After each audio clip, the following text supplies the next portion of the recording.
네, 반갑습니다. 안녕하세요. 네, 2022년 불경 일자리 박람회 오늘 두 번째 시간입니다. 우리 여러분들과 오늘 함께 이야기 나눠볼 내용은요.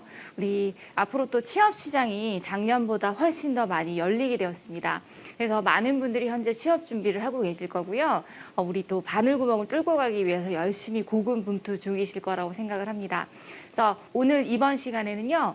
어떻게 하면 우리 성공 취업을 할 수 있을까와 관련해서 2022년 취업 트렌드에 대해서 함께 좀 알아보시는 시간을 가져보도록 하겠습니다. 사실 저희가 코로나가 터진 이후에 많은 트렌드의 변화들이 있었습니다.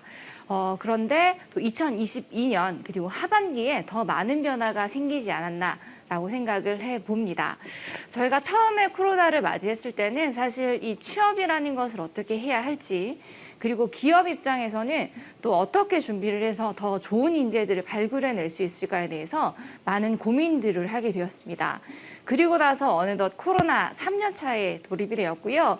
역시 발빠른 대한민국 기업들답게 이 코로나 시대에 맞춘 이 언택트에 맞추어서 더 좋은 인재들을 발굴하기 위해서 많은 틀들을 준비를 하게 되었고요. 거기에 맞추어서 많은 변화들이 또 있게 되었습니다. 그리고 이 코로나가 들이닥침과 동시에 대한민국에 정말 또 큰 변화가 있었죠. 바로 이 MZ세대의 출몰인데요. 이 MZ세대라는 것이 사실 없었다가 생긴 것은 아니긴 하지만 우리 이 코로나가 박차가 가해지게 되면서 이 언택트 시대라는 것이 옴으로써 이 MZ세대의 성향들이 훨씬 더 강하게 드러나는 모습들을 보이게 됩니다. 그래서 지금 새로 들어오는 우리 회사를 이끌어 나가줘야 하는 우리 주요 인력들인 MZ세대에 맞춰서 그들에게 원하는 취업 구조를 좀 만들어주고 그들이 어떤 똑똑한 모습들을 좀 발견할 수 있는 이 MZ세대들을 위한 많은 채용 트렌드들이 생기게 되었습니다. 저는 지금 우리 채용 트렌드, 우리 취업과 관련된 또 교육들을 진행을 하고 있지만 우리 한국에 있는 우리 대기업들, 중견기업들, 기업들에 가면서 많은 우리 직원들의 성장을 위한 HRD 교육들을 또 하고 있습니다. 이 교육 시장의 흐름을 좀 들여다보면요. 현재 기업들이 앓고 있는 문제들에 대해서 좀 많이 들여다볼 수가 있는데 작년부터 재작년부터 기업들에서 가장 많은 요구들을 하는 교육이 또 이 MZ세대와의 어떤 소통법에 대한 교육들이 굉장히 많이 진행이 되고 있습니다.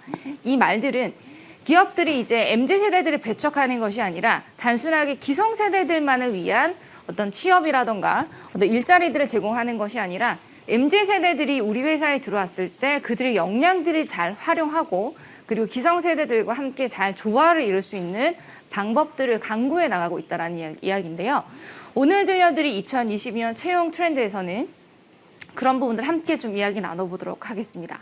우리 2022년도에 새롭게 바뀌게 된 채용 트렌드와 MZ세대를 위해서 기업들은 어떠한 준비들을 하고 있는지에 대해서 같이 좀 이야기를 나눠보는 시간입니다.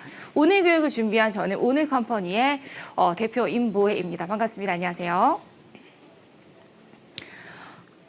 우리 오늘 유튜브로 지금 라이브로 송출이 되고 있는데요. 지금 많은 분들이 또 들어주고 계십니다. 혹시 이야기를 들으시다가 우리 또 항상 소통하는 시대잖아요. 항상 우리 채팅에 제 이야기를 들으시다가 궁금하신 점이 있으시면 실시간으로 올려주셔도 괜찮고요. 그리고 끝에 제가 간단하게 한 5분 정도 Q&A 시간을 또 가질 예정입니다. 그 시간대에 말씀을 해주셔도 됩니다. 네, 광희 씨. 투토토 류류님 안녕하세요. 반갑습니다. 인사해 주셔서 인사를 맞이해 주셔서 너무너무 감사드립니다. 지금 해주시는 것처럼 궁금하신 것들 채팅창에 언제든지 남겨주셔도 되고요. 같이 소통하면서 교육하면 너무 좋을 것 같아요. 그러면 당신의 취업을 응원합니다. 2022년 채용 트렌드 지금부터 시작을 해보도록 하겠습니다. 제가 오늘 말씀드리고 싶은 주제는요. 크게는 세 가지입니다. 첫 번째, 기업들이 이제 하반기에 또 도입이 되면서 어떤 채용 계획들을 주현 씨도 안녕하세요. 어떤 채용 계획들을 가지고 있는가 가장 또 중요한 부분이기도 하죠. 작년에 대비해서 회사들은 얼마나 더 많은 직원들을 뽑기 위해서 준비를 하고 있는가, 내가 들어갈 수 있는 자리는 몇 군데나 될 것인가 많이들 또 궁금해하실 것 같아요. 그래서 기업들의 채용 계획들에 대해서 좀 살펴보고요. 그리고 이제 제가 초반부에 말씀드렸던 것처럼 우리 MZ세대가 바꾸어가는 이 채용 문화에 많은 변화들이 있습니다. 그래서 어떤 것들이 있는가 같이 좀 살펴보도록 하겠습니다. 세 번째는요. 우리 2020년 이후에 변화한 기업들의 채용 방식입니다. 아마 가장 중요한 파트 부분이 아닐까 싶습니다. 기업들이 현재 어떤 채용 방식들을 사용을 하고 있는지 미리 알고 계셔야 사전에 우리가 준비를 거기에 맞춰서 철저히 해 나가실 수가 있기 때문에 그런 방식에 대해서 좀 살펴보도록 하겠습니다. 그리고 네 번째는요, 번외편인데 기업들에서 지금 다들 사용하고 계신 방식이 AI 면접입니다. 아마 많이 들어들 보셨을 거고요. 이미 이 AI 면접을 접해 보신 분도 계실 겁니다. 그리고 얼떨결에 서류를 합격해가지고 AI 면접을 보러 갔는데 너무 당황스러웠어요. 하시는 분들도 많이 계실 겁니다. 그래서 그게 좀 어떻게 흘러가는가에 대해서 번외편으로 좀 살펴보는 시간 가져보도록 하겠습니다. 그러면 우리 기업들의 지금 이 시간 취업 특강이기도 하고요. 2022년도에 새롭게 바뀐 채용 트렌드에 대해서 알아보는 시간입니다. 그래서 우리 기업들의 올해 채용 계획부터 좀 살펴보는 시간을 가져보도록 하겠습니다. 현재 기업들은 어떤 계획들을 가지고 있느냐? 일단 우리 조사를 해보면요. 올해 하반기에 신입을 채용하실 계획이 있으신가요? 라는 질문에 80% 이상이 채용 예정이 되어 있다라고 이야기를 합니다. 당연히 회사라는 곳은 흘러가게 되어 있고요. 그만두는 사람이 있으면 또 새롭게 채워야 되는 인원이 있고요. 그리고 우리 회사가 규모가 커지면 커질수록 더 나은 인재들을 발굴하기 위해서 회사들은 많은 노력들을 해 나가고 있습니다. 그래서 올해 하반기에 사실 작년보다 경기가 어려워졌다라고 하긴 하지만 그래도 기업들은 계속 꾸준히 흘러가고 있기 때문에 더 나은 회사, 더 좋은 회사들을 만들기 위해서 많은 인원들을 채용을 하기 위해서 하반기에 예정되어 있다라고 보시면 되겠습니다. 이 예정 계획이 참 다행이기도 한 게요. 작년 그리고 재작년에 비해서 채용 계획들이 좀 많아졌다라고 볼 수가 있겠습니다. 이 말은 우리가 들어갈 수 있는 회사들이 더 많아졌다라는 긍정적인 신호로 좀 볼 수가 있겠는데요. 보시면 근데 사실 굉장히 많은 인원수를 뽑겠다. 예전에 아마 뭐 공채 시즌 이런 거 이제 다 들어보셨을 텐데 공채 시즌이라는 것이 활발하게 움직이고 이렇게 할 때는 우린 보통 세 자릿수로 인원을 뽑고 대기업들을 많이 했었어요. 적어도 두 자릿수. 세 자릿수라고 한다면 100명 이상대를 이야기를 하는 거고 두 자릿수는 100명 이하 10단위를 이야기를 하는 건데 기업들은 지금 가장 많은 채용들을 좀 생각하고 있는 것이 좀 안타깝긴 하지만 한 자릿수의 직원들을 뽑겠다라고 이야기를 하고 있습니다. 그래서 엄청나게 많은 지금 인원들의 채용을 계획을 하고 있는 것은 아니지만 또 우리가 긍정적으로 바라볼 수 있는 것은 작년보다도 그래도 회사에서 직원을 채용하고자 하는 회사들의 수가 늘었다. 그래서 우리가 좀 더 작년에는 내가 원하던 이 회사가 사람을 뽑고 있지 않았는데 올해는 뽑기 시작했어요 라는 회사들이 제법 늘어나기 시작했다라는 부분입니다. 그래서 우리의 선택의 폭이 좀 다양해졌다라고 보실 수가 있을 것 같아요. 그래서 좀 긍정적으로 채용을 우리가 접해볼 수가 있겠습니다. 그래서 우리 상반기 같은 경우에도 채용들이 많이 일어난 시즌들이었습니다. 그래서 대기업들 같은 경우에서도 대략적으로 이제 사람들을 많이 뽑으면서 좀 채용 시장에 문을 많이 두드리면서 우리 청년들에게 많은 또 기쁨을 줬었던 기록들이 있죠. 그래서 하반기에도 저희가 충분히 또 도전을 해볼 만할 수 있겠다 합니다. 일단은 그리고 이번에 우리 삼성이죠. 또 특정 기업을 제가 또 언급을 하게 되었는데 삼성에서 이번에 처음으로 하반기 공채 우리 아마 들어보셨을 겁니다. 대기업들 같은 경우에는 우리 시즌 리스라는 말이 생겼습니다. 시즌 리스라고 하는 건 과거에는 공채 시즌이라는 것이 있었습니다.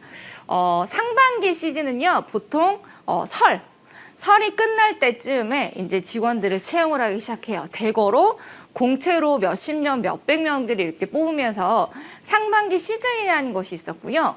하반기는 우리 또 추석 시즌을 두고 하반기에 대량으로 이렇게 사람들을 뽑기를 했었던 이 채용 시즌이라는 것이 있었는데 이제는 공채 시즌이라는 것이 없어졌습니다. 그래서 요즘은 시즌리스라고 이야기를 하는데 대부분의 모든 대기업들이 이제는 공채를 뽑지 않는 시기가 도래가 되었습니다.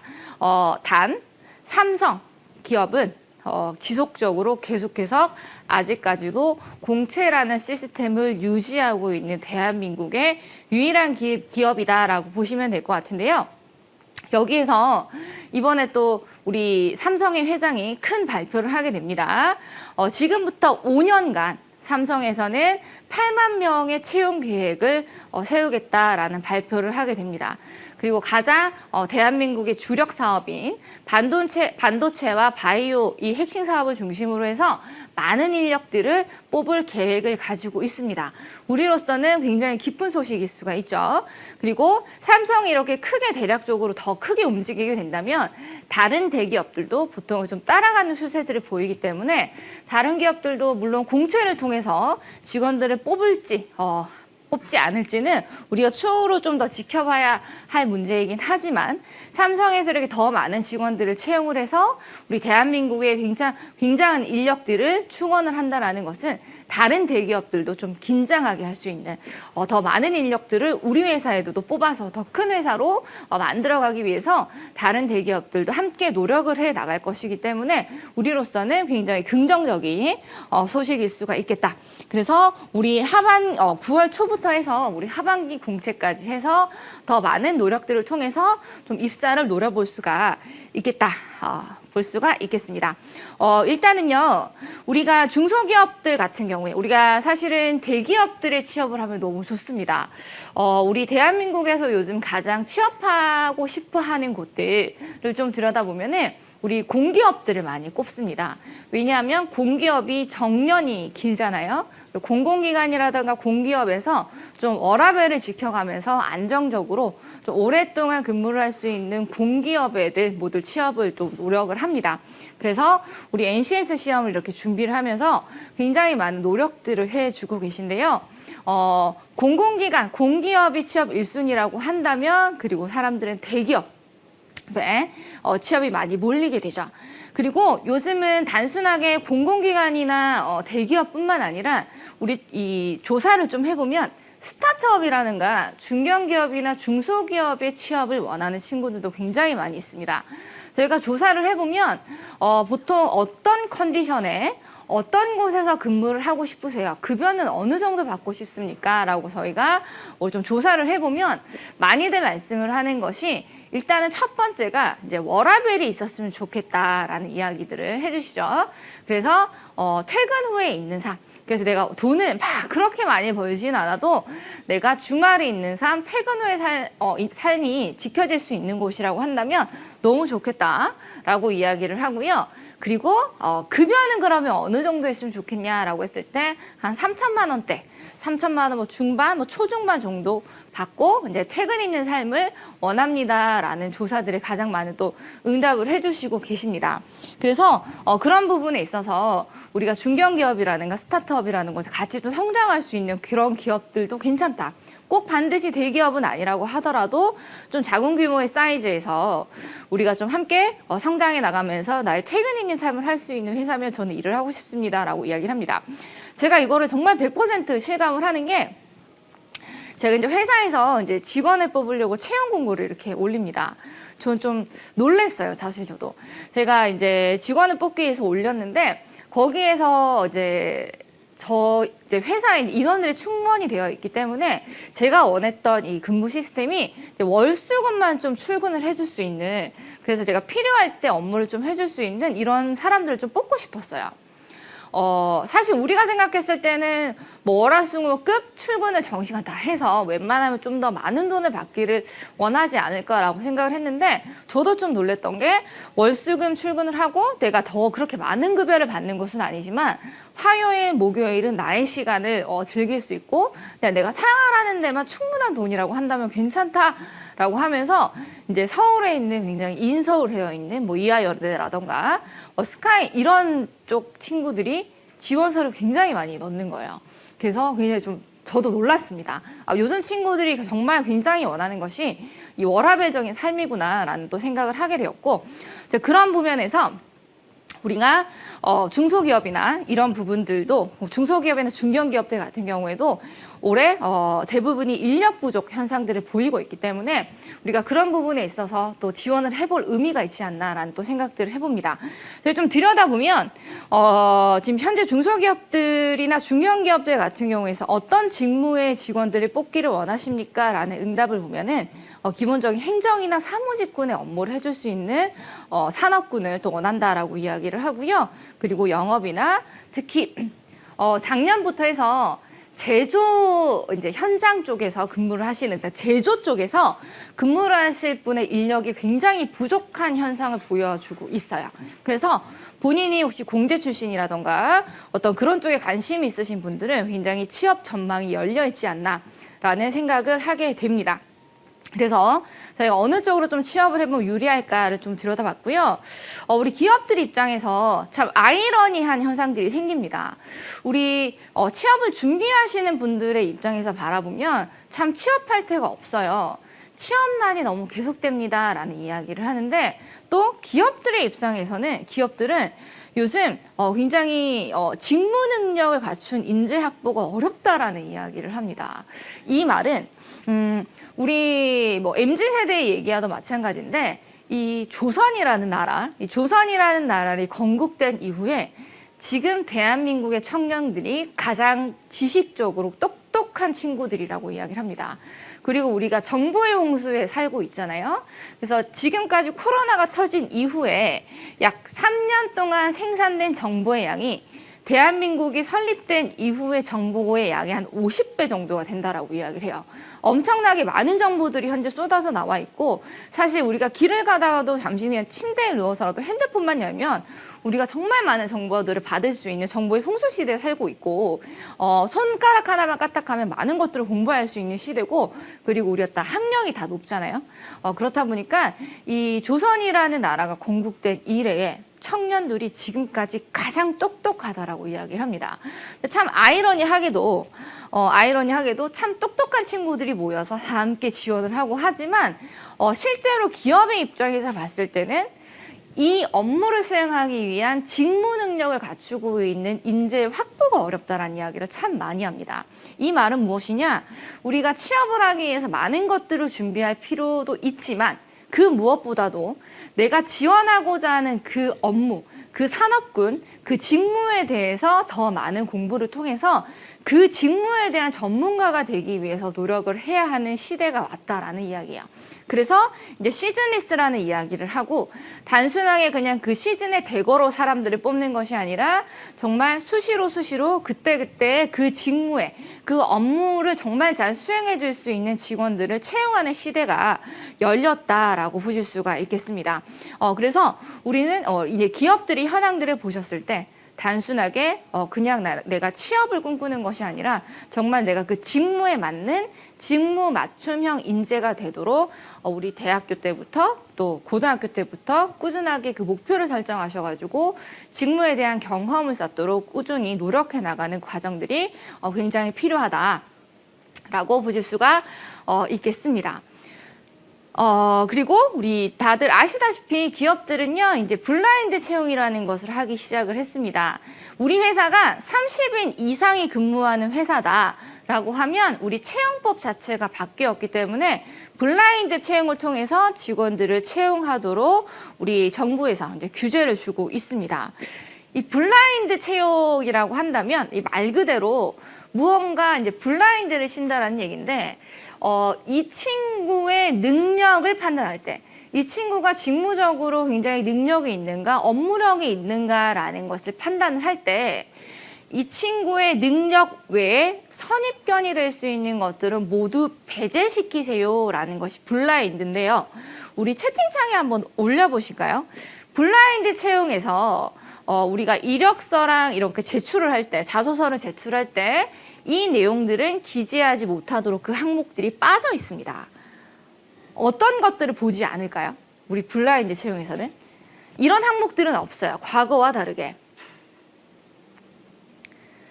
어떤 항목들이 이력서에서 좀 빠져 있을까요? 저 학력 이야기 해주셨습니다. 학력이라고 한다면, 그죠. 학력이라고 한다면 맞아요. 일단은 너 어느 대학교 나왔어? 이게 배제가 된다라는 거죠. 그 사람이 딱 봤을 때 왠지 그렇잖아요, 느낌이. 어느 대학 나오셨어요?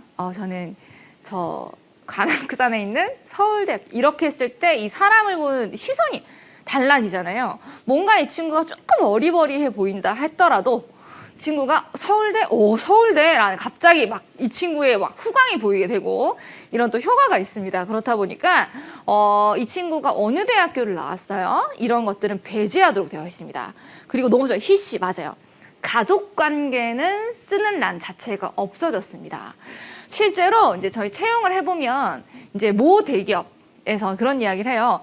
야, 나는 합격했는데 이제 과거의 일이 한 10년 전쯤의 일이죠. 야, 나 합격했는데 나 면접에서 뭐 물어봤는 줄 알아? 실제 너희 아버지 뭐 하시노? 이거 물어봤다고 이야기를 해요. 그게 다야? 진짜야? 나 그거 물어보던데? 그리고 그 외에는 나한테 그닥 질문 안 했어. 내 옆에 있는 사람들한테 이거 질문하고 나 그리고 바로 합격했잖아. 라는 이야기를 굉장히 많이 했었어요. 그래서 그런 가족관계, 이 친구의 어떤 배경이 될 수 있는 가족관계를 통해서 이 친구를 뽑아야겠다라는 생각은 더 이상 하지 않는다라는 거예요. 그래서 가족관계 당연히 배제됩니다. 그리고 너무 좋아요. 성별, 나이도 배제가 됩니다. 사실은 성별 나이 같은 경우에는 면접에 왔을 때 확인이 가능하죠. 이 친구가 여자인지, 또 요새는 이름 자체를 굉장히 중성적인 느낌의 이름을 지으시는 분들이 많기 때문에 이름만 봤을 때는 성별이 확인되는 경우도 있고, 사실 저도 이제 면접을 보면 여잔 줄 알았는데 남자는, 이런 케이스들이 많아요. 그래서 이런 것들은 면접에서 확인이 가능한 것이지 이력서에서 이 친구의 성별을 확인할 수가 없다라는 거죠. 맞습니다. 나이도 확인하지 않습니다. 그리고 면접에서 묻지도 않아요. 그리고 우리 말씀 주셨는데 사기업은 학력 다 넣지 않나요? 라고 말씀 주셨는데, 이제 제가 말씀드리는 거는 이 친구가 뭐 대졸인지 고졸인지 여기에 대해, 학력이라는 것은 대학교를 나오셨어요? 대학원을 졸업하셨어요? 고졸인가요? 이걸 학력이라고 이야기를 하고, 어느 대학교를 나왔나요? 어느 학교 출신이에요? 라고 물어보는 거랑 좀 개념이 다르거든요. 그래서 내가 어느 학벌이 어느 정도 되는가까지는 기재를 하지만 내가 어느 대학교를 나왔는지 이런 부분에 대해서는 기재를 하지 않는다라고 보시면 될 것 같아요. 그리고 우리 자격증 이야기를 해주셨는데, 자격증은 굉장히 중요한 역할을 합니다. 그럼 잘 생각해 보시면은 이 친구가 그래도 이력서라는 걸 제출을 했으면 무언가 확인은 돼야 되잖아요. 그래도 이 친구가 이 업무에서, 이 직무에서 능력이 있는가 없는가를 확인할 수 있는 도구가 있어야 돼요. 이 친구가 어느 대학교를 나왔는지도 몰라요. 아무것도 몰라요. 이 친구가 이 직무의 능력이 있는가를 확인할 수 있는 도구가 뭘까요? 이 친구가 직무 능력 있나? 없나? 확인할 수 있는 가장 큰 도구가 사실은 자격증이에요. 그래서 우리가 채용 준비를 할 때 굉장히 또 신경을 써두셔야 하는 것이, 취업 준비를 할 때 내가 이 학벌보다도 내가 이 직무, 예를 들어서 내가 생산관리 쪽으로 가고 싶어요. 내가 품질관리 쪽으로 가고 싶어요. 그럼 그와 관련된 기사 자격증들이 있죠. 그런 자격증들을 취득하시는데 훨씬 더 집중을 해주셔야 하고, 그리고 그런 기사 자격증이 있을 때 우리는 가산점을 얻으실 수가 있기 때문에 내가 이 업무를 잘할 수 있는가에 대해서 내 능력을 보여줄 수 있는 가장 첫 번째 수단이 자격증이기 때문에 그런 실력들을 쌓는데 훨씬 더 집중을 해주실 필요가 있다. 입니다. 그래서 우리 또 뽑혀도 채용 전환형 인턴이라서 인턴 기간에 들어가지 않나요? 라고 하는데, 이건 기업마다 다릅니다. 기업마다 이제 뽑을 때 사실 트렌드가 많이 바뀌어서 이제는 신입을 바로 뽑기보다는 인턴 전환제로 하는 경우가 굉장히 많이 있습니다. 왜냐하면 직무 능력을 훨씬 중요하게 생각을 하기 때문에 인턴 기간을 통해서 이 친구가 직무 능력을 쌓을 시간을 주는 거죠. 그렇게 제공을 하는 회사들도 많이 있습니다. 근데 모두가 그렇진 않다. 그래서 회사의 전형마다 좀 다르다라고 보실 수가 있겠습니다. 그래서 우리 지금 말씀 주신 것처럼 우리 블라인드 채용의 가장 큰 장점은 이런 부분이 있다라는 거예요. 이렇게 채용들을 좀 진행을 했더니 많은 장단점들이 좀 생기게 됩니다. 일단은 블라인드 채용이다 보니까 지원 문턱이 낮아졌어요. 그러니까 지원 숫자가 늘어나는 거예요.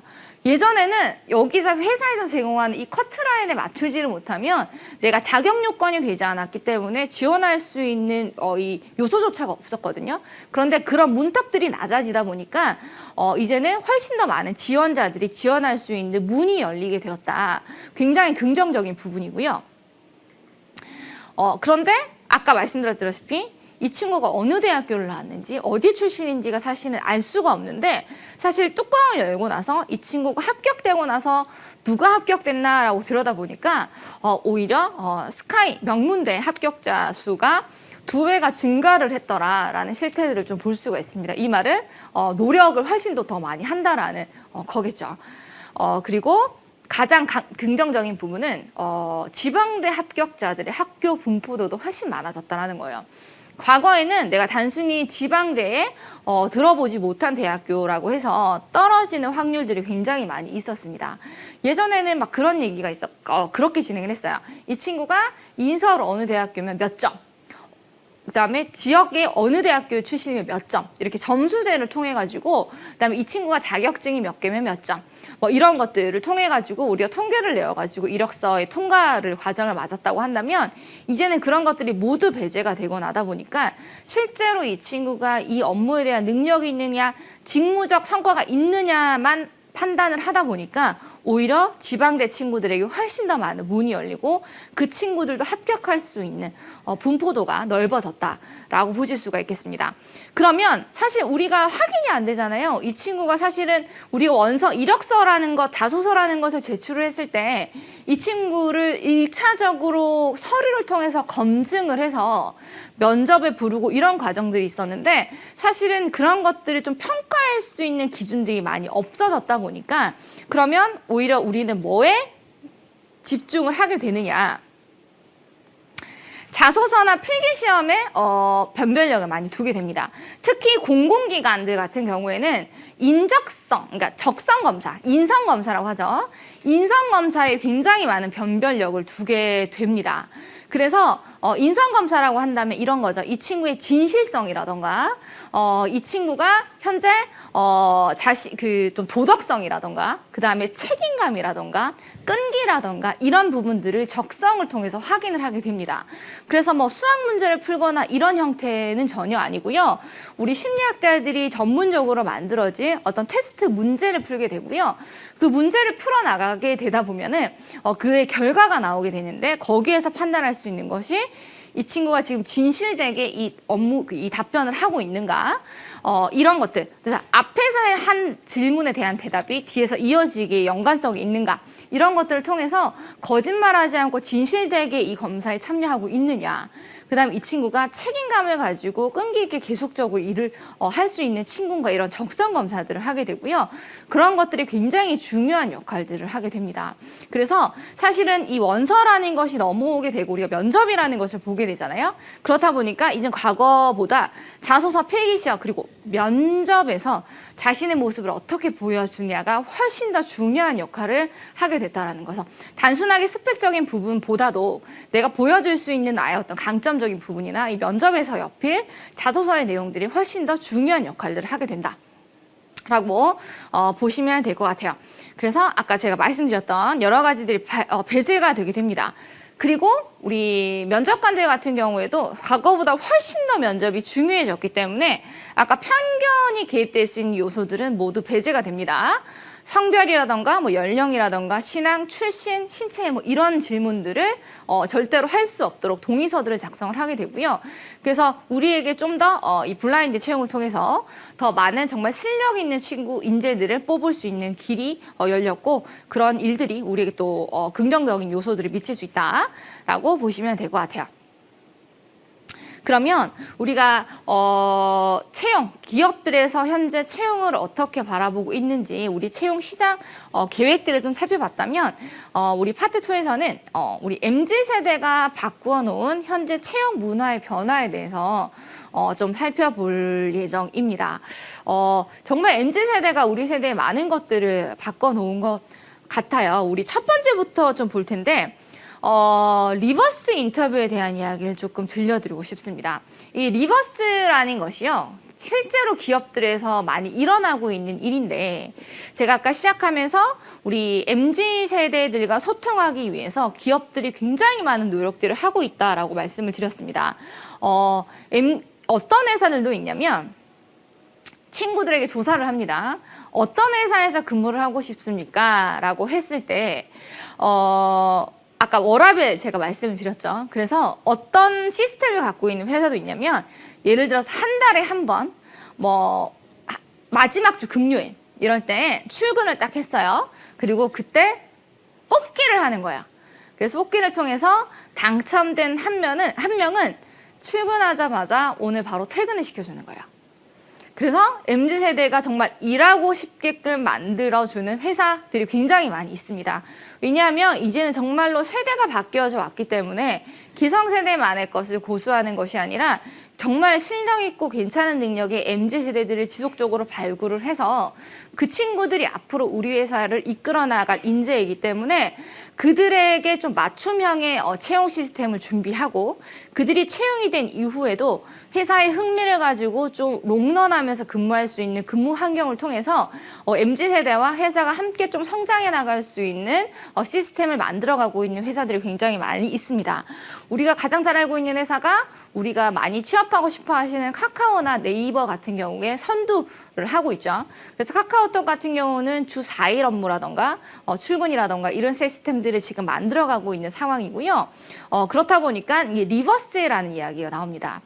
리버스 인터뷰라는 이야기를 좀 드릴 건데 리버스 멘토링이라는 이야기들을 기업에서 많이 씁니다. 이 말은 과거에는 우리 후배 들어온 신입사원이나 후배 사원들에게 지도를 주고 가르침을 줄 수 있는 사람이 선배 세대잖아요. 그래서 윗세대들, 그다음에 대리님이나 우리 윗직급들이 밑에 직원들에게 어떤 걸 가르침을 줄 수 있는 시대였다고 한다면 이제는 리버스라고 해서 거꾸로, 역으로 우리 밑에 직원들에게도 배울 것들이 많다. 그들이 코로나 시대를 거치면서 배운 디지털 문화라던가 그다음에 그들이 선도해 나가고 있는 이 정말 이 문화들을 우리 윗세대들도 배울 필요가 있다라고 해서 많은 기업들 특히 IT 기업이라던가 금융 기업들 같은 경우는 리버스 그 멘토링이라는 걸 통해서 오히려 임원들이나 상급자분들이 밑에 직원들에게 인터뷰를 통해서 뭔가를 배움을 얻고 멘토링을 얻는다라고 해서 이 세대 간의 폭을 좁히기 위해서 그런 리버스 면접 그 멘토링 같은 것들을 많이 시도를 했습니다. 그게 이제는 채용에 대한 것들도 많이 도입이 되는데요. 우리 실제로 갑질 경험이나 면접에 대한 경험이 갑질 면접에 대한 경험이 있으신가요? 라는 질문에 74% 정도는 그런 경험이 있다라고 이야기를 합니다. 어떻게 그런 게 겪으셨나요? 라고 물어보면 주로 겪은 어떤 불공정한 채용 경험 중에서 어떤 직무와 관련 없는 그 질문을 받는다던가 또 내정자가 있는 듯한 채용이라던가 그다음에 특정 지원자에게 면접 질문이 몰린다라던가 뭔가 정해져 있는 것 같은 뭔가 내가 들러리를 서고 있는 것 같은 느낌의 면접이 많았습니다라는 답변들을 하게 됩니다. 이를 통해서 이제 갑질 경험을 하게 되는데 지금 시대는 기업들이 사실은 우리 이제 면접을 보시는 분들이 물론 갑과 을이라고 했을 때 회사에서 나를 뽑아줘야 됐기 때문에 우리 을이라고들 많이 표현을 했죠. 그런데 사실 이제는 이 면접을 보는 을들이 이 면접장의 문을 열고 나가는 순간 사실 다시 우리의 고객이 되는 시대이고요. 그리고 그들이 인터넷에서 내가 어디에서 면접을 보고 왔는데 굉장히 불쾌했다던가 뭔가 갑질적인 행위를 했다라는 것이 소문이 나기라고 한다면 우리가 불매 운동이 일어나면서 이제 이 면접자들도 단순한 을이 아니라 정말 우리의 고객의 한 명으로 보기 때문에 그들에게 무언가 제공할 수 있고 그들에게 불쾌감을 줄 수 있지 않는 많은 채용 시스템들을 준비를 하고 있습니다. 그래서 실제로 리버스 인터뷰를 기업들에서는 많이 진행을 하고 있습니다. 말씀드린 대로 리버스가 이제 반대를 의미하는 거고요. 그다음에 면접 인터뷰. 그래서 역으로 오히려 이제 구직자가 면접자에게 질문을 할 수 있는 기회를 제공을 하는 거죠. 그래서 그동안 궁금했던 거, 우리 회사에 대해서 궁금한 점이 어떤 것들이 있는가에 대해서 오히려 역질문을 통해서 하는 새로운 방식들을 좀 도입을 하는데 또 장단점이 있습니다. 장점 같은 경우에는 이 질문이라는 것이 굉장히 중요한 역할을 합니다. 그리고 기업들에서는 이제 뭐 코칭이라는 방법들을 또 도입을 해서 이 친구를 발전시키고 이 친구를 더 성장시킬 수 있도록 하기 위해서 밑에 직원들에게 항상 질문을 통해서 스스로 생각하고 스스로 사고하고 스스로 방식들을 찾아갈 수 있도록 하기 위해서 이 질문이라는 방식을 통해서 코칭을 많이 해 나가고 있는데, 이게 역으로 내가 어떤 촌철살인 같은 질문을 내뱉느냐, 그 질문을 만들어내느냐 자체가 이 친구의 사고력 향상을 깨울 수가 있기 때문에 이 면접에서 면접관 그 지원자에게, 구직자에게 질문을 할 수 있는 기회를 줌으로써 이 친구에 대한 사고력을 평가할 수 있는 굉장히 좋은 기준이 되기도 하고요. 그리고 실제로 뭔가 중압감 없이 자기에게도 뭔가 이 회사를 선택할 수 있는 기회가 주어질 수 있다라는 자신감을 줄 수 있기 때문에 좀 편안한 환경에서 면접이 진행이 가능하다라고도 이야기를 합니다. 그리고 이 리버스 인터뷰에서 가장 중요한 부분은 면접관이 단순하게 그냥 예전처럼 천편일률적인 질문을 하는 것이 아니라 이 구직자에게, 이 지원자에게 과연 어떤 질문을 해야 이 친구가 자신의 경험을 자신이 지원하고자 하는 직무랑 잘 연결을 해서 자신의 이야기를 잘 쏟아낼 수 있을까를 굉장히 많은 고민을 하게 됩니다. 예전에는 단순하게 우리가 면접을 봤을 때 가장 많이 하는 단골 질문이 있어요. 우리가 면접에 딱 처음 갔을 때 가장 많이 받는 질문이 어떤 것들이 있을까요, 여러분?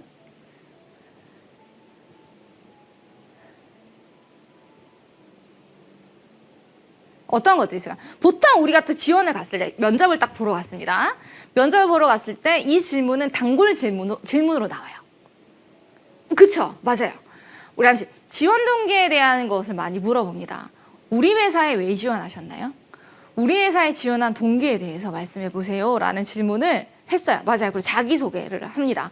이게 보통은 들어오셔가지고 간단한 자기소개 부탁드립니다 라는 질문을 하는 이유는 사실은 이 면접이라는 것 자체가 처음에 이제 진행을 할 때 실무에서 이제 근무를 하시던 분들이 오셔가지고 여러분들 이제 제출했던 이력서랑 자소서를 보면서 즉흥으로 면접을 보는 케이스들이 많이 있기 때문에 여러분들에게 자기소개해 주세요라고 하는 사이에 여러분들의 서류들을 이제 체킹을 하는 거예요. 그래서 그러한 용도를 통해서 자기소개를 많이 했고요. 그 다음에 맞아요. 입사 포부나 지원 동기를 굉장히 많이 물어봅니다. 근데 저는 그냥 제 개인적인 생각인데, 저도 이제 직원들이 면접을 보고 많은 회사들에서 면접을 보지만 저는 사실 지원 동기라는 것을 물어보는 게 크게 의미가 있나라는 생각을 합니다. 사실 우리가 이 회사에 지원하는 이유는 보통 우리가 사석에서 너 땡땡이라는 그 대기업 왜 지원했어? 라고 얘기하면 우리 보통 대부분 얘기하는 게 그 회사가 돈을 많이 주고 그다음에 그 회사가 복지가 좋기 때문에 사실 우리는 그 회사에 지원을 하거든요. 그런데 우리가 이 지원 동기를 만들기 위해서 우리 이 회사가 지금까지 쌓은 어떤 업적들이라던가 이 회사의 발전 방향성들을 들여다보면서 그러한 부분이 나의 마음에 와닿았고 그래서 함께 성장해 나가고 싶기 때문입니다라고 이야기를 많이들 합니다. 근데 사실은 그 사람들의 속내는 그런 부분보다는 이 회사가 다른 곳보다 근무 환경이 좋고 급여를 더 많이 주기 때문이잖아요. 정말로 자신의 진심을 들을 수 있는 질문은 아니라는 거죠. 그쵸, 맞아요. 돈 벌려고 지원을 하죠. 그리고 더 많은 지금 근무하고 있는 곳보다 더 나은 환경과 더 많은 월급을 주는 곳이 있으면 또 이직을 하기도 하고요. 그래서 이 지원 동기를 물어보는 단순한 질문이 과연 이 친구의 능력과 이 친구의 역량과 이 친구가 정말로 회사를 바라보는 그 진심을 확인할 수 있는 질문일까?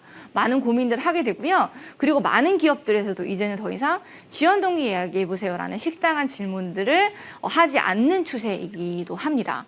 그래서 이제는 정말 이 지원을 했을 때 자소서 항목도 마찬가지고요. 면접이라는 곳을 볼 때도 마찬가지고 정말로 이제 많은 고민들을 한다라는 거예요. 우리 MZ세대들이 특히나 이 코로나 시즌을 겪으면서 굉장히 이제 집안에서만 생활을 하고 인터넷 생활만 하다 보니까 굉장히 많은 경험들을 할 수 없는 구조들에서 생활을 했는데 이런 친구들에게 과연 어떠한 질문을 해야만 이 친구가 자신의 경험이라던가 어떤 자신의 직무에 대한 이야기를 정말 술술술술 잘 끄집어낼 수 있을까에 대해서 굉장히 이제는 단순하게 회사의 입장에서가 아니라 지원자의 입장에서 리버스 역입장이 되어서 그들에게 어떠한 설계를 해줄까에 대해서 굉장히 많이 고민을 하는 것이 현재의 취업 우리 채용의 회사의 모습이다.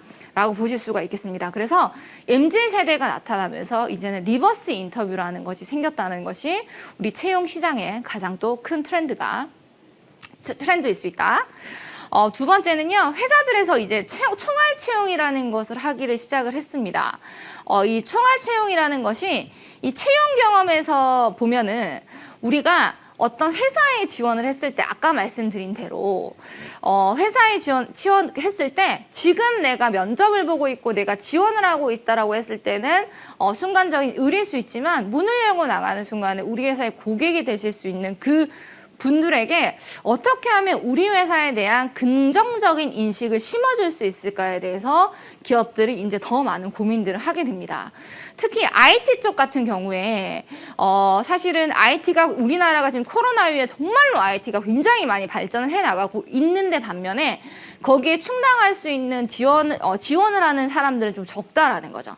그래서 좀 수요와 공급이 맞지 않는 상황이다 보니까 훨씬 더 IT 쪽에서는 어떻게 하면은 우리 회사를 오게 할 수 있을까? 정말로 실력 있고 괜찮은 친구들을 어떻게 하면 우리 회사에 모셔올 수 있을까라는 많은 고민들을 하게 되고요.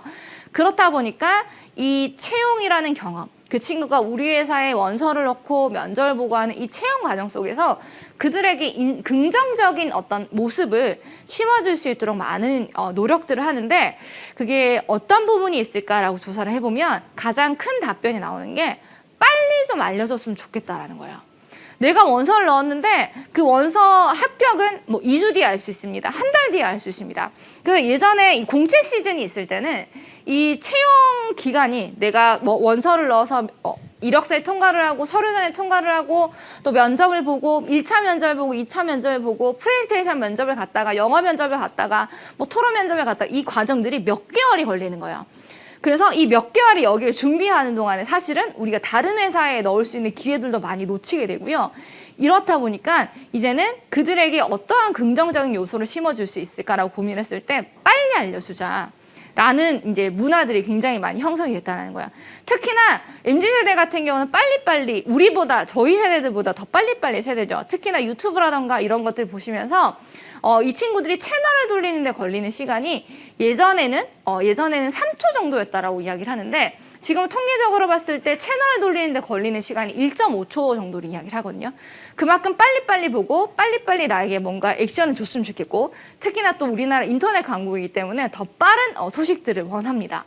그래서 이번에 당근마켓 같은 경우에는 리크루트 24라는 캠페인을 도입을 하게 됩니다. 그래서 원서를 쓸 때도 예전에는 우리가 그 사이트에 다 들어가가지고 이력서 양식에 맞춰가지고 기입을 다 해놓고 자소서 양식에 다 맞춰서 싹 다 기입을 해놓고 이게 기본적인 채용의 문화였다고 한다면 리크루트 24에서는 간단한 설문, 링크를 타고 들어가서 간단한 어떤 설문을 통해서 그 서류 전형을 넣고요. 그리고 합격을 24시간 만에 알려주는 거예요. 그래서 빠르게 역시 단근 괜찮다라는 인식을 심어주는 거죠. 그리고 넥슨 또한 마찬가지 지원서를 제출하고 나면은 24시간 이내에 서류 합격 여부를 이제 안내를 하겠다는 공지를 하게 됩니다. 그래서 이 MZ세대가 우리의 채용 문화에 또 도입이 되게 되면서 이제는 리버스 인터뷰 플러스 총알 채용이라는 것을 하게 됨으로써 정말 우리 세대가 많이 변화했고 채용 문화도 굉장히 많이 바뀌었다라고 보실 수가 있겠습니다. 그리고 세 번째는요, 이제는 소셜 리크루팅이 이제 본격적으로 시작이 됐다라고 보시면 될 것 같은데 아마 지금 채용 준비를 열심히 하고 계신 분들은 준비를 이미 하고 계실 겁니다. 예전에는요, 우리가 단순하게 취업을 준비하려고 한다면 항상 그 홈페이지라던가 아니면은 여러분들 활용하시던 그 사이트들이, 카페들이 있었을 거예요. 우리가 그 회사에 대한 정보를 얻고 할 수 있는 여러 가지 방법 중에서 일단은 검색을 하게 됩니다. 검색에다가 뭐 예를 들어서 삼성이다 그러면 삼성 이렇게 치면 안 되고 삼성 채용 삼성 취업 이렇게 치면 홈페이지가 나왔죠. 그래서 홈페이지에서 제공해주는 정보들만 찾도록 되어 있었고, 내가 여기에 취업하기 위해서 여러분들이 많이 사용하시는 카페들이 있었을 거예요. 카페에 가입을 해가지고 뭐 거기에서 그들이 제공해주는 정보만, 나는 그냥 가만히 있고 그들이 던져주는 정보만을 받아서 우리가 취업 준비를 해야 하는 시대였다라고 한다면, 이제는 소셜 리크루팅이 벌어지고 있는 시대입니다.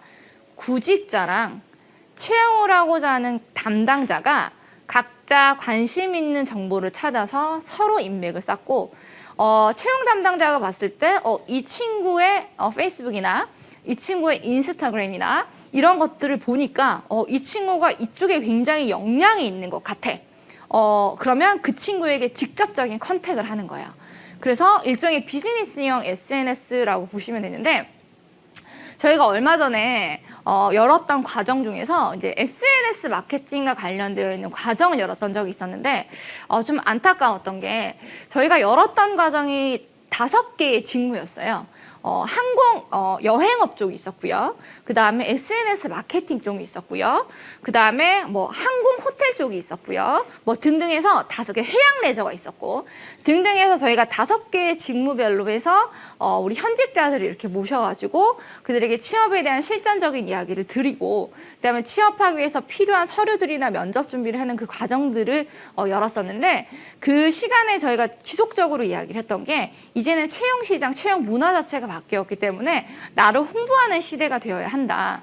그래서 내가 지금 어떤 활동들을 하고 있고, 예를 들어서 내가 항공 쪽으로 취업을 하고 싶다. 그럼 그 취업을 하기 위해서 어떤 활동들을 하고 있고, 어떤 경험을 쌓고 있고, 어떤 노력들을 하고 있는지에 대해서 본인의 SNS를 충분히 활용을 해야만 살아남을 수 있는 시대다라는 이야기를 지속적으로 좀 드렸었는데, 저희가 그 과정이 끝나고 나서 본인의 인스타라던가 본인의 블로그에 오늘 이런 과정들에 대해서 업로드를 하시고, 이것 자체가 내가 이쪽 분야, 이 직무에 취업 준비를 하고 있다라는 것을 자신 어필할 수 있는 굉장히 좋은 자리다라는 말씀을 드리고, 본인 것들을 업로드를 하시라고 저희가 강력하게 좀 추천을 드렸는데, 좀 안타깝게도 그런 것들을 업로드 하시는 분들이 실은 그 SNS 마케팅 하시는 그 직무에 지원하시는 분들은 자신의 블로그라던가 이런 것들을 지속적으로 열심히 하시더라고요. 근데 또 그렇지 않은 직무분들은 아직까지도 이 소셜 리크루팅이 얼만큼 어떻게 중요한지에 대해서 아직까지도 인식을 하지 못하고 계시지 않은가라는 좀 안타까운 생각이 들었습니다. 그래서 이제는 구직자와 채용 담당자가 서로 단순하게 그냥 아까 제가 시즌리스라고 말씀을 드렸죠. 공채 시즌에 다 같이 지원하는 이런 시대는 이제 없어졌습니다. 그래서 내가 구직자로서 정말 뭔가의 어느 회사에 어떤 직무에 지원을 하고 싶다라고 한다면, 또 페이스북이라든가 인스타라든가 이런 곳에 자신이 이러한 이 직무 일을 하기 위해서 어떠한 노력들을 했고 어떤 활동들, 단순하게 내가 지금 이런 채용 박람회를 오늘 들었습니다. 이런 것들을 간단하게 뭐 인스타라든가 페이스북이나 블로그에 업로드를 통해서 제가 지속적으로 뭔가를 활동을 하고 있는 것들을 데이터를 쌓아가시는 것이 굉장히 중요한 역할을 하거든요. 그래서 그러한 비즈니스나 SNS 채용 시장의 판도가 확실히 바뀌었기 때문에 이런 준비들을 확실하게 해주셔야 한다라는 부분들이 있습니다. 그래서 몇 가지 이제 또 알려드리면, 링크드인이라는 여러분들 어플을 다 사용을 하실 거기 때문에 어플에서 링크드인이란 오늘 이제 4가지 정도 이제 어플을 알려드릴 텐데, 첫 번째는 링크드인입니다. 이거 아마 다들 아실 텐데 세계 최대의 소셜 리크루팅 플랫폼입니다. 그래서 들어가시면은 이제 언어 선택하는 게 있어요. 전 세계에서 이제 모든 이제 사람들이 여기를 다 사용을 하기 때문에 처음에는 이제 영어로 이렇게 떠 있는 것을 우리가 언어를 바꾸어서 여기 들어가셔서 소셜 리크루팅 플랫폼이기 때문에 내가 현재 어떠한 이력을 가지고 있고 어떠한 것들을 전공했고 어떠한 활동들을 하고 있는가에 대해서 업로드를 통해서 이제는 전 세계로 취업을 나갈 수 있는 시대가 열렸다라는 거예요. 그래서 거기에서 단순하게 내가 그냥 일반적인 사이트 말고 여러분들이 보통 취업 준비하실 때 어떤 회사에서 채용을 올렸습니다 하고 들여다보시는 사이트가 있으시죠? 어떤 사이트들 제일 많이 이용하시나요? 취업 사이트. 우리 혹시 있으시면 우리 채팅 한번 올려보실까요? 보통 나는 취업 들여다볼 때 이 사이트 활용한다. 취업 정보 사용하시는, 제일 많이 사용하시는 사이트, 그렇죠, 맞아요. 잡코리아 굉장히 많이 사용하시고, 그 다음에 사람인 맞습니다. 사람인 활용하시고, 맞아요. 인크루트 활용하시고, 맞아요. 그리고 또 맞아요. 지금 말씀해 주신 거 잡코리아, 사람인, 인크루트 이런 것들 제일 많이 이용을 하시고, 그다음에 굉장히 편리하게 잘 되어 있습니다. 그리고 나라에서 운영하는 게 있어요. 지금 우리 사기업, 그 사람인, 잡코리아는 다 사기업이잖아요. 그렇죠. 워크넷에 들어가셔가지고 활용을 하시죠. 맞아요. 이짭 이런 것도 많이 활용하시고, 요새 뭐 고등학생이나 이런 친구들은 그냥 알바천국이나 알바모문에서 찾습니다라고 하는 친구들도 많이 있어요. 그래서 맞아요. 지금 말씀 주신 것처럼 모두들 대부분 그냥 이 사이트에서 사용을 합니다. 여기는 대부분 내가 취업하기 위해서 필요한 정보들을 찾으시는 곳이죠. 이 말은 일방통행이라는 얘기예요. 보통은, 그러니까 용도가 내가 필요한 어떤 취업에 대한 정보가 필요한데 이 회사가 언제 채용을 뽑는지 어쩌고 저쩌고 하는 부분들 있죠. 그리고 기업들도 내가 이런 인재를 뽑습니다. 이런 직무, 그 다음에 뭐 나이대는 어느 정도였으면 좋겠고 우리 회사는 이런 일을 하는데 채용할 거니까 지원하세요 라고 회사에서 채용 공고를 탁 띄워요. 그럼 보통은 지금 말씀 주신 사이트에 올리고 사람들이 막 원서를 막 쏟아내기 시작을 해요. 이런 시대는 거의 이제 끝나간다는 얘기예요. 이제는 쌍방이라는 겁니다. 단순하게 기업에서 뽑을게요, 지원하세요 이 개념이 아니라 이제는 소셜 리크루팅을 통해 가지고 양쪽에서 서로 구직자가 필요한 회사들의 정보도 얻고 채용 담당자가 봤을 때 가만히 넋놓고 앉아서 기다리는 것이 아니라 이제는 괜찮은 인재들을 발굴해서 찾아다니는 시대라는 거예요. 그래서 이 지금 말씀드린 링크드인도 전 세계에서 최대 소셜 리크루팅 플랫폼이기 때문에 서로가 서로를 이 어플에서 찾아다니는 시대다라고 보시면 될 것 같아요.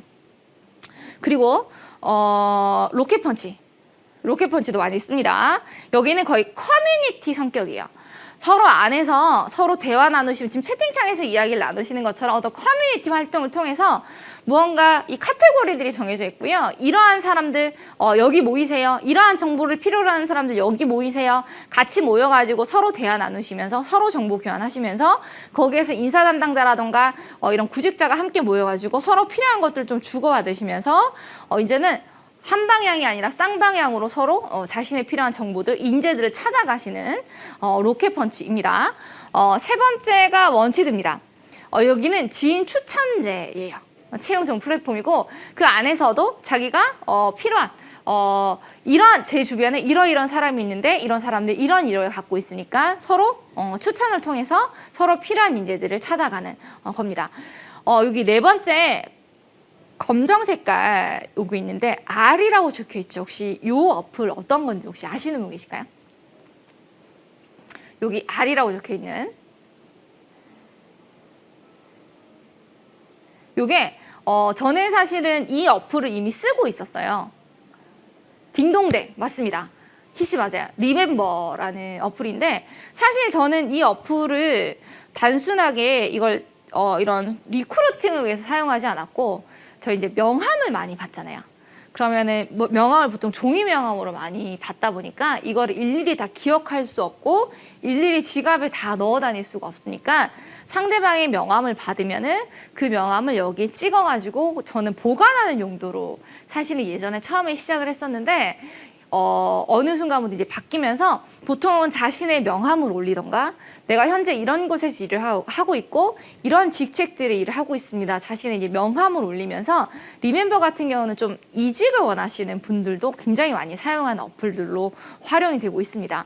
그래서 단순하게 이제 아까 말씀드린 것처럼 우리가 여러분들이 알고 있는 기본적인 사람이 자코리 인크루트 이런 곳에서 그들이 주는 정보를 단순하게 이렇게 받고 기다리는 것이 아니라 이제는 당당하게 그리고 정말 이제 자신감 있게 자신이 가지고 있는 이력들을 좀 보여주시면서 서로 쌍방으로 할 수 있는 이런 소셜 리크루팅이 굉장히 중요한 시대가 되었고 이럴 때일수록 자신을 타인에게 어필할 수 있는 어떤 도구들을 준비를 해주시고 자신의 강점들을 확실하게 확인을 하시고 본인의 직무적으로 어필할 수 있는 부분인가를 항상 발췌를 하셔서 지속적인 준비를 해주셔야 하는 시대가 됐다.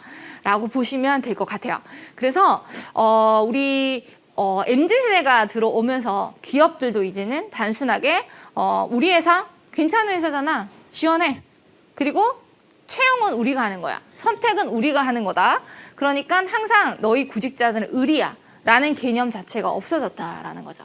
그래서 우리 구직자들도 채용에 같이 이제 참여를 하셔서 우리 같은 이 기업의 좋은 이미지를 가지실 수 있는 환경들을 기업들이 만들어가고 있고 MZ세들이 좀 더 좋은 환경에서 근무를 할 수 있도록 굉장히 많은 것들을 회사에서 준비를 하고 있다라고 보시면 좋을 것 같아요. 리멤버 업데이트. 저도 회사를 운영하고 있지만 저도 제 명함을 리멤버에 올려놨습니다.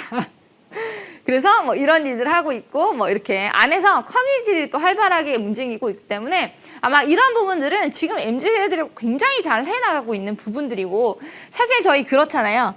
특히 요즘 이제 MZ세대 같은 경우에는 대면으로 이야기하는 거 굉장히 불편하잖아요. 요즘 시대가 이제 기업들에서 가장 많이 아리를 하고 있는 것이 부장님 퇴사하겠습니다를 어떻게 카톡으로 말할 수 있습니까? 라는 이야기들을 우리 이제 윗세대들은 많이 이야기들을 합니다. 그런데 이제 이 비대면으로 활동하는 것들에 대해서 굉장히 익숙하고 거기에서는 자신의 역량들을 잘 발휘를 하시기 때문에 우리 MZ세대는 충분히 잘하고 있을 거라고 생각을 하고요. 기업들도 그에 맞게 능력 있는 MZ세대들을 채용하기 위해서 많은 노력들을 하고 있다. 그게 또 올해의 트렌드다라고 보시면 될 것 같아요. 그리고 정말 이제 채용 방식들에 대해서 좀 살펴보도록 하겠습니다. 2020년 이후에 기업들의 많은 채용 방식들이 바뀌었죠. 코로나 이후에 정말 많은 변화들이 오게 되었습니다. 우리 IT의 가속화를 가지고 왔고요. 그다음에 MZ세대의 특성을 더 많이 크게 보여준 것이 우리 코로나 이후이기 때문에 그 이후에 처음에는 채용을 어떻게 해야 될까에 대해서 굉장히 많이 조금 버벅거림이 있었지만은 이제는 그 과정들을 모두 다 거쳐서 굉장히 안착을 잘 해서 오히려 이 코로나가 채용 시장을 좀 더 단단하고 탄탄하게 만드는 역할을 한 것 같다라고 전문가들은 많이들 또 내다보고 있습니다. 그래서 채용 방식들을 볼 텐데 이 부분은 지속적으로 이야기가 나가고 있는 부분이고요. 우리 채용 트렌드에서 이야기를 할 때 절대적으로 빼놓고 갈 수 없는 부분입니다. 1년 내내 수시 채용으로 변화되었습니다. 아까 말씀드린 대로 대한민국 현재 공채 시스템을 유지하고 있는 회사, 대기업에서 공채 시스템을 유지하고 있는 곳이 우리 삼성이죠. 그리고 그래서 공채의 종말이 왔다라고 이야기를 해요. 대량으로 몇십 명, 몇백 명을 뽑는, 그래서 우르르 이제 쓸려 들어가는 그 시대는 끝났다라고 보시면 되고요. 그래서 수시 채용을 하게 됩니다. 수시 채용. 이 말은 아까 우리 이제 말씀 주셨던 분들도 계신데 결국은 경력직 뽑겠다는 거 아니냐. 이렇게 해가지고 인턴제로 뽑아가지고 인턴제에서 전환하겠다는 거 아니냐라고 맞습니다. 지금 정확하게 이제 많은 또 정보들을 꼭 오늘 이 박람회뿐만 아니라 많은 곳에서 정보를 찾으실 수가 있기 때문에 아마 이미 다들 알고 계실 겁니다. 이제는 수시 채용을 하겠다라는 개념 자체는 경력 채용을 경력자들을 뽑겠다라는 이야기거든요. 기업들에서 기업이 여러 가지 어려움이 있고 등등의 과정들이 있다 보니까 경기가 많이 어렵고 이렇게 하다 보니까 인력을 쓰는 부분에 있어서는 정말로 이제는 우리 알찌게 하겠다라는 거죠. 우리 가성비라는 이야기를 많이 하잖아요. 우리가 물건을 하나 사더라도 이게 저렴한 가격, 적당한 가격인데 내가 이걸 10만 원 주고 샀지만 이게 15만 원치의 뭔가 역할을 해줬을 때 우리는 가성비가 좋은 템이다라고 이야기를 하는데 마찬가지 기업들에서도 직원들을 뽑고 채용을 할 때 단순하게 이 친구에게 20만 원을 투자를 했을 때 5만 원의 어떤 것을 원하는 것이 아니라 우리 흔히들 얘기하는 가성비템처럼 이 친구에게 많은 능력들을 뽑고 싶다. 라는 이야기이겠죠. 그래서 이 공채의 종말이 왔고 수시 채용이 이루어지면서 이제는 좀 경력이 있는 사람을 뽑겠다라는 겁니다. 혹은 요즘 중고 신입이라는 이야기를 많이 하고요. 그 다음에 신임 경력자라는 이야기를 많이 합니다. 특히나 회사가 좀 어려워지면 어려워질수록 바로 이 신입사원을 뽑는 것이 아니라 신임 경력자들을 뽑아서 바로 현장에 투입을 해서 바로 업무를 할 수 있는 사람들을 뽑아서 이 친구에게 앞전에 신입사원이 들어왔을 때 이 신입사원들을 키우기 위해서 많은 시간과 돈이 투자가 되거든요. 처음에 직원을 뽑았을 때 이 친구가 업무 적용하는데 시간이 어느 정도 걸릴 거라고 생각하세요, 여러분들? 여러분이 뭐 대학교를 졸업했거나 뭐 고등학교를 졸업했거나 해서 첫 직장에 딱 들어가셨어요. 첫 직장에 들어갔을 때 이 친구에게 바로 어떤 프로젝트를 주면서 업무 성과를 낼 수가 없을 거란 말이죠. 왜냐하면 우리는 그동안 학교에서 페이퍼 공부만 하던 사람들이기 때문에 바로 투입이 안 돼요. 이 친구를 뭘 가르쳐야 된단 말이죠. 단순하게 보고서 하나 쓰는 것까지. 그래서 보고서도 A라는 회사에서 쓰는 보고서 스타일, B라는 회사에서 쓰는 보고서 스타일 다 달라요. 그래서 이 친구가 일단 처음에 들어왔을 때 우리 회사의 분위기도 익혀야 되고요. 우리 회사에서는 어떤 보고서를 쓰는지, 우리 회사의 뭐 복사 스타일은 어떤지부터 해서 그 다음에 업무 스타일이 어떤지, 업무를 어떻게 해야 되는지 다 배워야 돼요. 이 친구가 바로 투입이 돼서 실력 발휘 좀 하는데 어느 정도 걸릴까요? 3개월보다는 더 많이 걸린다고 보시면 될 것 같아요. 이 친구가 신임 경영, 그러니까 중고 신입처럼, 중고처럼 어딘가 일을 하다가 경력직처럼의 어떤 뭔가 실력을 내려고 할 때. 그쵸, 맞아요. 사실은 이 친구가 적응기를 주는 데는 우리가 보통 뭐 인턴 3개월 하지만 인턴은 6개월까지 하는 경우가 있죠. 그 말은 인턴을 6개월까지 기본적으로 못해도 6개월 정도는 우리 회사에 적응을 해봐야 내가 아니야 보고해야지. 뭐 A 하나 업무를 줬을 때 1에서 10까지 싹 다 가르쳐주는 일이 없다라는 거예요. 그래서 6개월 정도는 해봐야 상사랑 그 위에 선배랑 같이 업무 스타일도 맞춰보고 시간을 조금 덜 들여서 이 친구에게 뭔가 일을 줬을 때 내가 잔소리 없이 이 친구가 뭔가 일을 하나 해올 수 있다는 거죠. 그래서 못해는 6개월은 걸려요.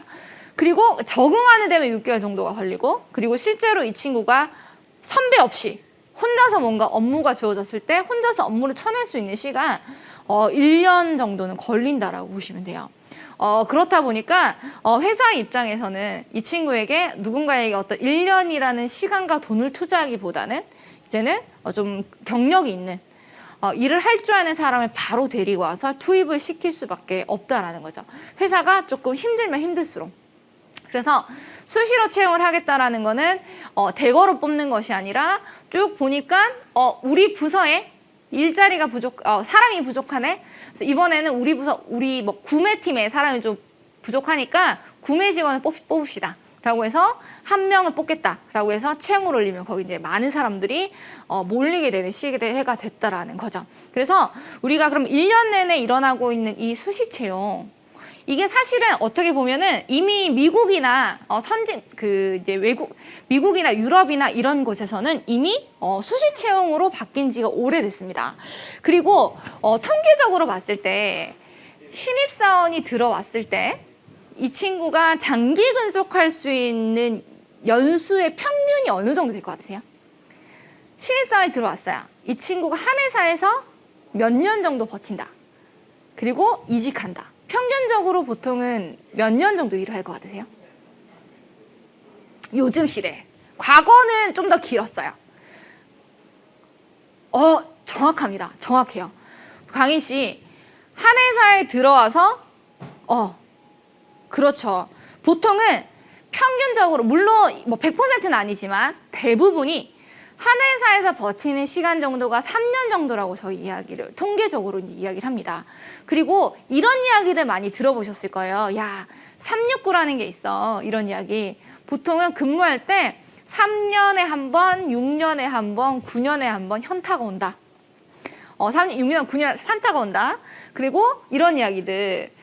그래도 네가 이직이라는 걸 하려면 한 회사에서 3년 정도는 버텨줘야 저 친구가 그래도 일은 좀 배웠구나. 우리 회사에 와서 바로 투입이 되겠구나 라는 생각들을 합니다. 통상적으로 이거는 뭐 실력의 차이, 능력의 차이가 아니라 보통 대부분이 그래요. 저도 이제 직원들을 뽑고 이렇게 해보면 대부분이 3년, 한 회사에 3년. 그래서 보통은 3년 정도 이야기를 하고요. 이건 이미 이제 미국이나 이런 유럽 같은 회사들에서는 보통 3년 정도의 이직 정도가 굉장히 많이 생겼다라고 보시면 될 것 같아요. 새로 고침하니까 깔끔해지셨대요. 새로 고침? 제기되었나요? 혹시 제 이야기가 끊기진 않았겠죠?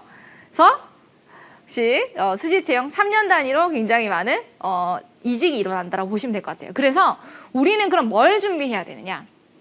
우리가 준비해야 되는 거 일단은 가장 중요한 게 직무 역량이에요. 직무 역량.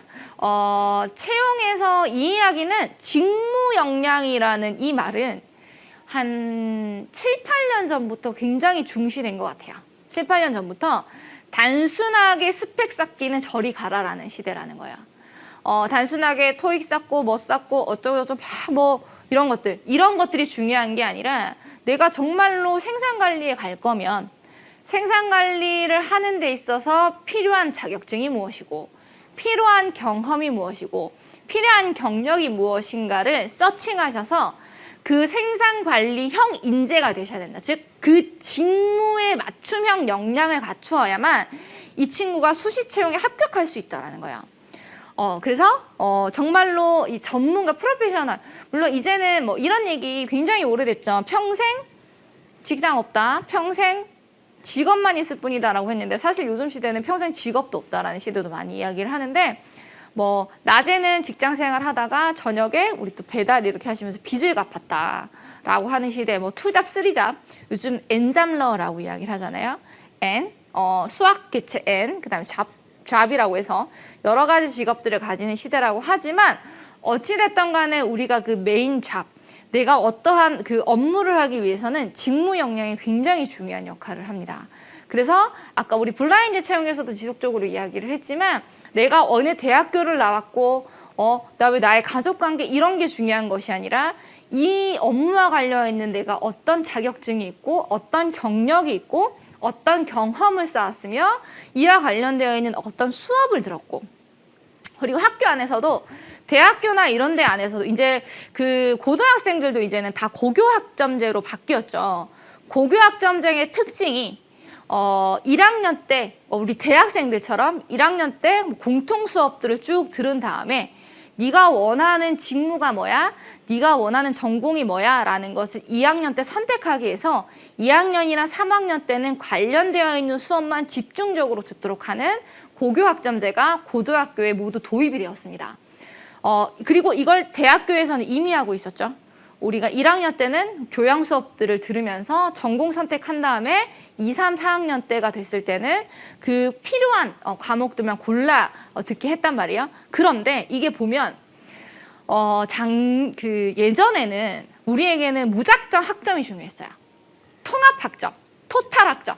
그래서 내가 뭐 몇 학점을 들었는데 이 학점의 토탈 학점이 몇 점인가가 굉장히 중요하기 때문에 쉬운 과목만 골라 들으러 다니는 거예요. 그리고 내가 좀 잘하는 거, 내가 좀 편한 거. 조 교수님이 성적 좀 잘 준다더라, 좀 쉽게 넘어간다더라 하면서 좀 내가 우리 전선 같은 경우, 전공 선택 같은 경우에는 내가 점수를 잘 받을 수 있는 것만 골라 다니는 거야. 이제 그러시면 안 된다라는 거. 수업 설계를 하실 때도 직무 역량을 평가하기 때문에 특히나 공공기관 공기업 같은 경우에는 당신이 지원하는 이 직무와 관련되어 있는 어떤 수업을 들었으며 그 수업의 학점은 얼마인지를 기재하도록 되어 있어요. 그래서 직무 역량을 그렇게라도 한 단계 한 단계씩 쌓아 나가셔야 되고, 혹시나 조금 부족하다 싶으시면 뭐 직업학교를 다니셔도 괜찮고요. 어찌됐든 간에 그 분야에서 내가 전문가입니다라는 것을 보여주지 않으면 이 수시 채용에 구멍을 뚫고 들어가실 수가 없는 시대다. 라는 부분입니다. 그래서 그 직무 역량을요, 제가 이렇게 잘 쌓아왔습니다를 보여주기 위해서 여러분들이 반드시 준비를 해주셔야 되는 게 취업 포트폴리오입니다. 포트폴리오. 그래서 실제로 현재 기업들 중에서는 당신이 이 직무에 지원하기 위해서 지금까지 쌓아왔던 포트폴리오를 제출하세요라고 하는 회사들이 굉장히 많이 늘었습니다. 포트폴리오. 예전에 사실 포트폴리오는 이 직군만 준비를 했었어요. 혹시 아시나요? 이 직군은 포트폴리오를 무조건 내야 됐어요. 예전에. 그래서 어디에 입사 지원하고 할 때 무조건 포트폴리오. 보통은 디자인 쪽이나 이런 회사들은 디자인 쪽이나 이런 것들 제가 만든 디자인 작품입니다 라고 하면서 맞아요. 그런 것들을 보여주는 것이 그런 일부분이었거든요. 디자인 쪽이라던가 이런 곳에서만 아니면 홍보 마케팅 뭐 이런 거 있죠. 그쵸? 건축 이런 데에서만 자기 포트폴리오를 중시했다고 한다면 이제는 그 경계가 모두 무너졌습니다. 그래서 내가 지원하고자 하는 업무 쪽으로 내가 과연 어떠한 노력들을 해왔고 어떠한 역량들을 쌓아왔고 뭘 준비해왔는지에 대해서 맞아요. 웹 IT 디자인들 같은 경우에도 포트폴리오들을 준비를 했어야 되는데 이제는 모두 그 경계가 무너져서 여러분들이 지원하고자 하는 분야가 있다고 한다면 포트폴리오들을 반드시 준비를 해주시는 게 유리합니다. 말씀드린 대로 포트폴리오를 제출하세요라고 하는 회사들이 굉장히 많이 늘고 있어요. 그리고 이런 지금 방식들은 보면은 이제 미국이나 이런 쪽을 지금 거의 다 따라가고 있다라고 보시면 돼요. 그래서 영화에서 그런 거 많이 보셨을 거예요. 면접 보러 갈 때 혹시 영화의 한 장면에서 공채라는 거 본 적 있으세요? 미국이나 이런 데 보신 적 없으시죠? 보통 다들 뭐 인터뷰하러 가라고 하면서 뭐 파일들이 막 이만큼 들고 와가지고 파일 자기 거 보여주면서 제가 쌓아온 이력들입니다 라면서 보여주는 거 이런 거 영화 장면에서 많이 보신 적 있으실 거예요. 그래서 실제로 그 친구의 직무 역량을 평가하는 거죠. 포트폴리오를 통해서 증명될 수 있는 게 있어야 되지. 그러면 우리는 이런 걸 페이퍼에도 쌓는 거 중요하지만 우리나라 이제 IT계잖아요. 제가 아까 앞에 소셜 리크루팅 얘기를 했어요. 어디에도 쌓아가는 거 중요할까요? 소셜 리크루팅이에요. 서로 찾아다닌단 말이에요. 페이퍼로도 준비하시는 거 중요하지만 여러분들이 어디에 쌓아두시는 게 여러분들을 이런 온라인 상에서 노출시키기 좋을까요? 여러분들 하시는 거 소셜 중에 어디에 올려두면 좀 도움이 되실까요? 인턴 중에 어떤 어플들, 어떤 사이트?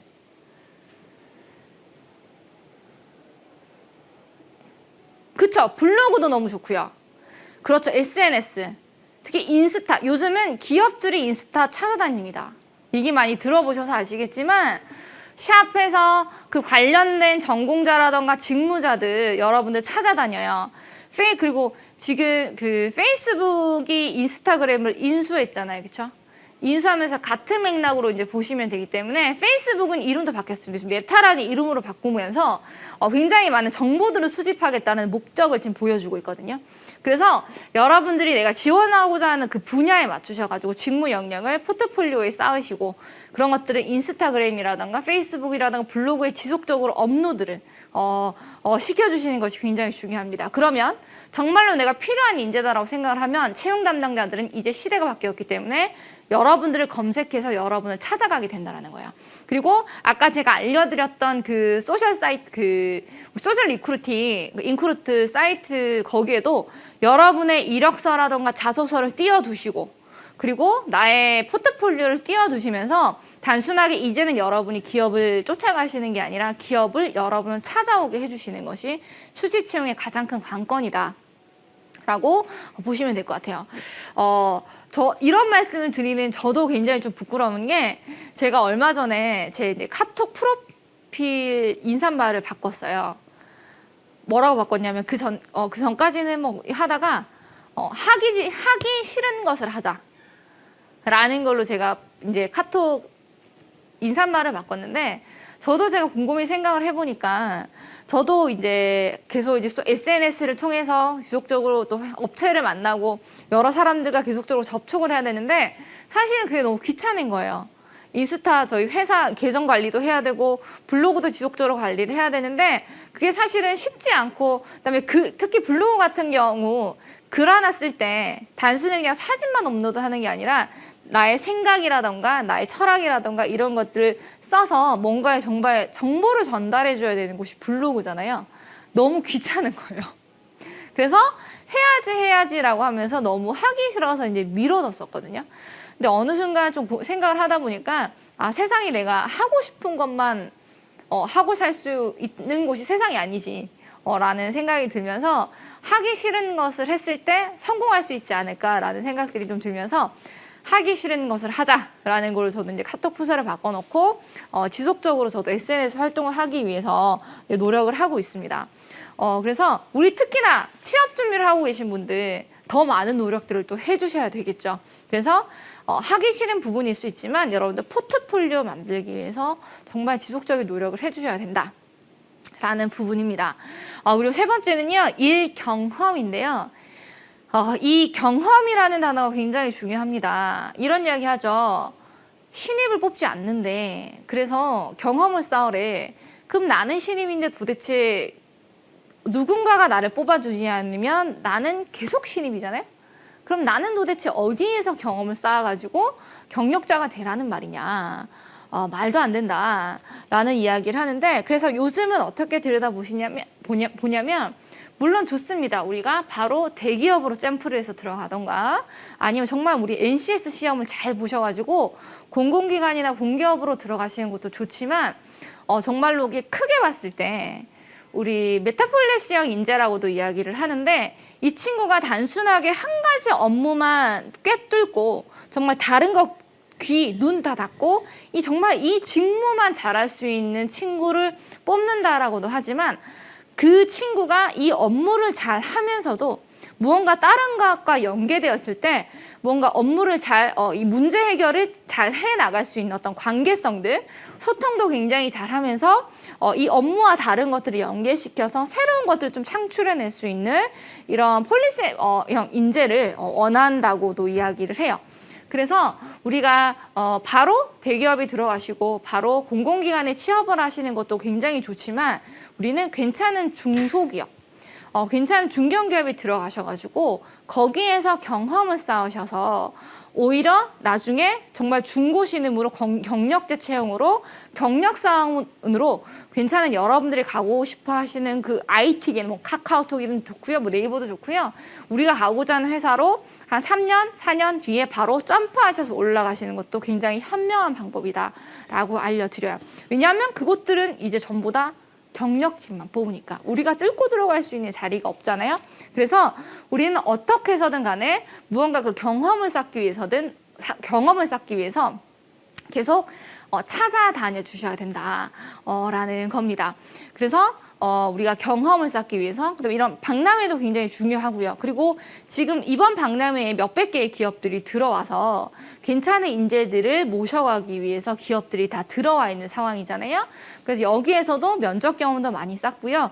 여기에 있는 기업들도 매칭하셔가지고 좋은 취업을 하셔가지고 여기에서 업무 경력을 쌓는 것도 굉장히 중요하고요. 그래서 일 경험을 쌓기 위해서 바로 대기업으로 점프하기보다는 작은 회사에서부터 경험을 쌓아서 내가 좋은 인재가 될 수 있도록 준비를 하는 것도 굉장히 중요하다라는 조언들을 많이 드립니다. 우리 두 번째는요, 하이브리드 채용입니다. 택트 채용과 언택트 채용이 동시적으로 이루어집니다. 그래서 우리 아바타 면접이라고도 이야기를 하는데, 이제는 기업이 단순하게 쭉 1차 서류부터 해가지고 면접 보는 그 모든 과정들을 대면으로만 하지도 않고 비대면으로만으로도 하지 않고 두 개를 섞어서 간다라는 거예요. 왜냐? 코로나가 들어오고 나서 어쩔 수 없이 언택트 채용을 해봤더니 처음에는 조금 불편했지만 이 언택트 채용에서 오는 장점이 있더라는 거예요. 그래서 코로나가 풀리고 이제는 다 우리가 대면할 수 있는 시대가 왔지만, 해보니까 언택트에서 했던 장점들이 있으니 그 장점들을 살려서 같이 복합시켜보자. 그래서 하이브리드 채용을 일으키자라고 해서 두 가지를 동시에 하게 됩니다. 그래서 우리가 쭉 가다가 최종 면접에서는 결국 우리 사람들을 만나서 택트 채용을 하게 되지만, 그 과정 속에서는 보통 언택트 채용들을 하게 되고요.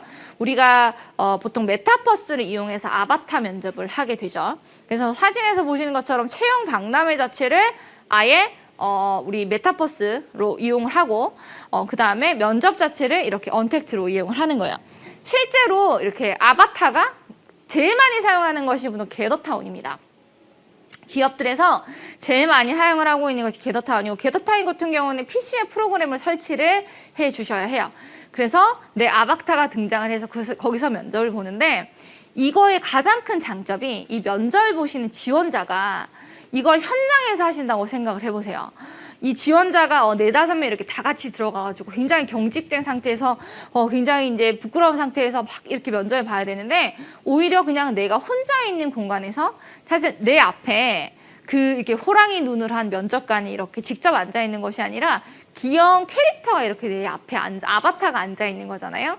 그러니까 오히려 이 면접을 망칠 수 있는 가장 큰 적이 긴장감인데 긴장하면 사람이 말도 빨라지고요. 긴장하면은 면접관이 질문을 던졌을 때 어떻게 답해야 될지 굉장히 혼란스러운데 그러한 것들이 좀 없어지면서 오히려 자신감 있게 자신의 이야기를 할 수 있다 보니 오히려 이 아바타 면접 언택트 채용이 좀 긴장감을 내려놓고 훨씬 자신의 역량들을 잘 표현할 수 있는 방법이더라라고 해서 예전에는 좀 멀리했지만 오히려 지원자들이 이제는 이 아바타 면접 언택트 채용을 훨씬 더 선호하고 있는 편입니다.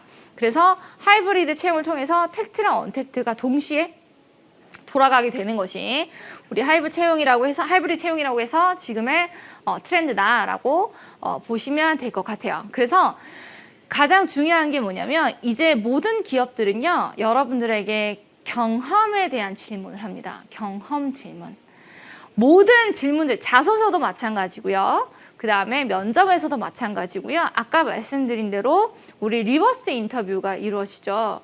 어떤 경험을 어떻게 잘 물어봐야 여러분의 역량을 잘 끄집어낼 수 있을까? 여러분들이 어떻게 잘 대답해 줄 수 있을까를 고민들을 하기 때문에 거기에 가장 큰 핵심이 여러분들에게 경험담을 물어요. 그리고 아까 우리 수시 채용에서 가장 중요한 한 포인트 하나가 또 일 경험이었죠.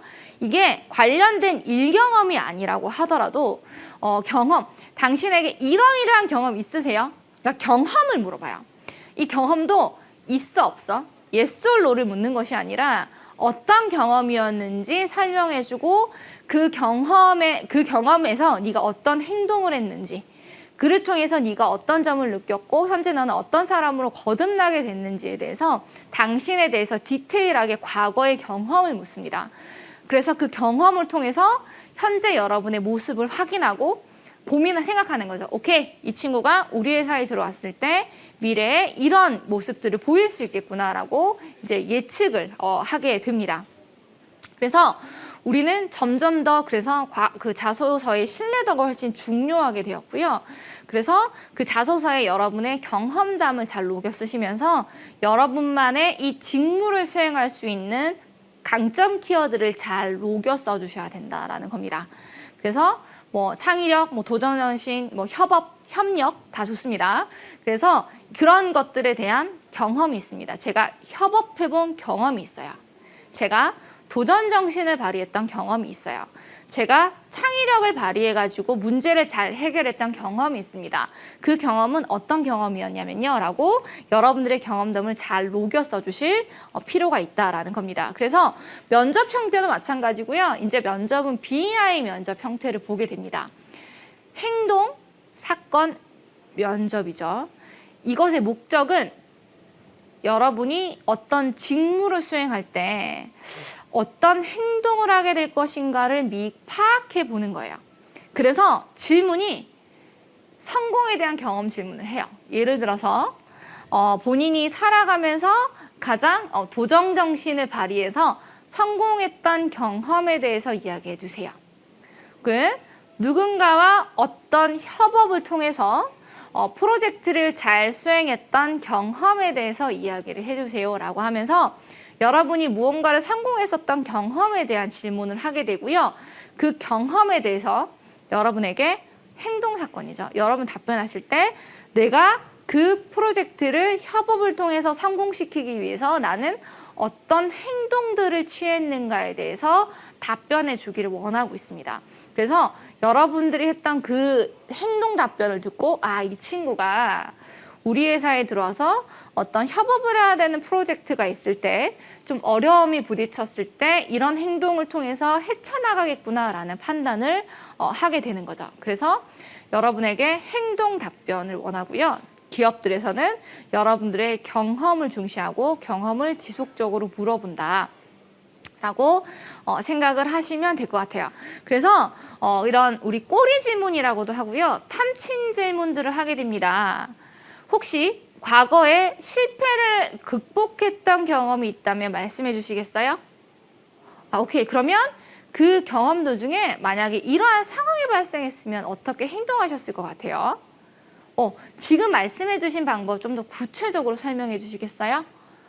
본인의 해결 방안을 높게 평가했던 이유가 무엇입니까? 라고 해서 아까 말씀드린 대로 리버스 인터뷰를 통해서 여러분이 어떻게 하면 여러분의 경험을 좀 더 상세하게 여러분의 역량을 표현하면서 대답할 수 있을지 탐침 질문을 통해서 설계를 해서 여러분들의 역량을 끄집어내기 위해서 굉장히 많은 노력들을 하고 있다. 그래서 우리는 경험에 집중하셔야 된다라고 보실 수가 있겠습니다. 이렇게 해서 저희 이제 채용에 대한 우리 트렌드들을 조금 알려드렸고요. 우리 경험 질문 보시면 지금 제가 보여드리는 항목들도 보시면 경험에 대해서 말해보세요. 당신의 경험에 대해서 아이디어를 내본 경험이 있으신가요? 프로젝트를 할 때 갈등을 겪었던 경험을 어떻게 헤쳐나가셨나요? 라는 경험 질문들을 하는 질문들을 보실 수가 있으실 거예요. 여기에서 우리는 항상 행동 답변을 해 나가셔야 된다라고 보실 수가 있겠습니다.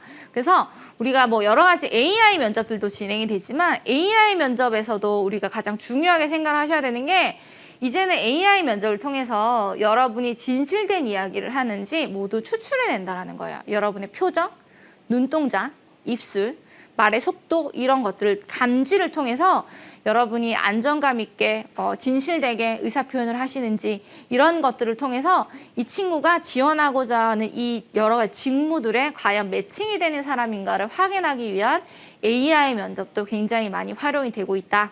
라고 보시면 될 것 같아요. 그래서 특히나 여러분들 이제 화상 면접 준비하시고 할 때 우리 이제 언택트 시대잖아요. 아바타 면접으로 진행을 하는 곳도 있고요. 그냥 화상 면접으로 진행을 하는 것도 있습니다. 굉장히 많이 여쭤보시는데 AI를 활용한 이 화상 면접을 진행을 할 때 어떻게 해야 되나요? 많이 물어보시는데 일반 면접과 똑같습니다. 여러분이 똑같이 일반 내가 현장에 가서 면접을 보신다고 똑같이 생각을 하시고 이미지 메이킹 잘 하셔가지고 이런 사소한 것들을 평가하는 거죠. 뒷배경은 정리가 잘 되어 있는지, 조명은 잘 맞게 되어 있는지, 혹시나 이런 경우만 면접 보고 있는데 개소리가 들렸어요. 막 고양이 소리가 들렸어요. 뭐 이런 이야기들 많이 하시거든요. 그래서 그런 잡음이라든 카메라 각도들을 잘 맞추셔서 우리가 언택트 시대임에도 불구하고 뭔가 회사에서도 굉장히 사소한 부분이잖아요. 이 친구의 뒷배경 정리하는 모습 이런 것들이 사소하게 이 친구가 작은 업무를 받았을 때도 이것들을 잘 수행해 나갈 수 있는 사람인가를 평가할 수 있는 작은 모습이라는 거죠. 그래서 우리 이제 AI 면접도 굉장히 또 많이 하고 있는 상황이기 때문에 거기에 맞춰가지고 이제는 우리 하이브리드 채용, 텍트 채용과 언택트 채용이 동시에 일어날 수 있도록 많은 준비들을 해주셔야 된다. 라는 이야기 드렸습니다. 우리 여기까지 말씀드렸는데 혹시 궁금하신 점 있으실까요? 궁금하신 점 있으시다고 한다면 채팅창에 올려주시면 제가 간단하게 좀 답변을 드리도록 하겠습니다. 그리고 질문을 올려주신 사이에 오늘 깜짝 퀴즈가 나갑니다. 우리 사전에 공지가 나가서 아시겠지만 우리 요 캠프를 우리 일자리 박람회 사전 신청자들 중에서 나간 이 깜짝 퀴즈를 맞춰주신 분들에게는 베스킨라빈스 쿠폰이 제공이 됩니다. 그러면 문제를 드리도록 할게요. 문제는 아까 제가 세 가지 이야기를 드렸는데요. 보시면 2020년 이후에 변화한 기업들의 채용 방식들 중에서 1년 내내 수시 채용이 이루어지고 있다라고 말씀을 드렸습니다. 수시 채용에 지원하기 위해서 준비해야 할 것이 세 가지가 있다라고 말씀을 드렸는데요. 그 중에서 직무 역량, 일 경험 외에 필요한 한 가지 어떤 게 있을까요? 답변을 아시는 분들은요 남겨주시면 되는데요. 유튜브에 더보기란이 있습니다. 밑에 보시면 더보기에 들어가시면 저희 링크가 있습니다. 링크에 따라 들어오셔가지고 답변을 남겨주시면 맞추신 분들에게는 우리 베스킨라빈스 쿠폰이 제공이 되는데 우리 채팅창에 남겨주고 계세요. 그래서 채팅창 좋아요. 모두가 상품을 받기 위해서 답을 여러분 너무 친절하시게 나 혼자서만 상품을 독점하지 않겠다. 답을 공개해주겠다라고 하셔서 아마 올려주신 게 아닌가 싶어요. 여기 더보기에 들어오셔서 링크 타고 들어오셔가지고 답변 남겨주시면은 드리도록 하겠습니다.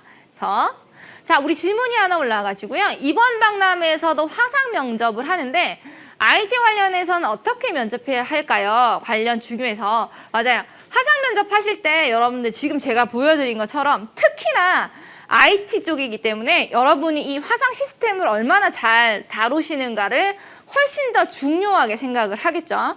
그래서 지금 보이신 아까 우리 뒷배경도 보시면은 사진이 본인이 이미지 메이킹이 굉장히 중요합니다. 한 가슴 정도까지 오게 본인이 상반식 샷을 다 떠야 되겠죠. 이러려면 사전 준비를 해주셔야 된다는 이거예요. 면접 시작하니까 그날 아침에 바로 화면에 띄워보지 마시고요. 거기에서 나의 상반신 모습이 딱 보일 수 있도록 미리 사전에 준비를 해두시고 그 다음에 조명도 많이 이거 뭐 본인의 선택이시지만은 카메라상에서 본인이 좀 잘 보여질 수 있도록 조명을 구매하시는 분도 굉장히 많이 있어요. 조명을 또 구매를 해주시고 뒷배경 정리를 해주시고 잡음 들어가시지 않도록 아까 말씀드린 것처럼 해주시고 특히 이거 조심하셔야 되는 게 여기에서만 그냥 화면에서만 내가 보인다라고 생각하고 답변 같은 걸 포스트잇에 붙여서 이렇게 옆에 이렇게 붙여주시는 경우 있거든요. 붙여주시고 나서 답변할 때 이 포스트잇에 이렇게 눈이 가잖아요.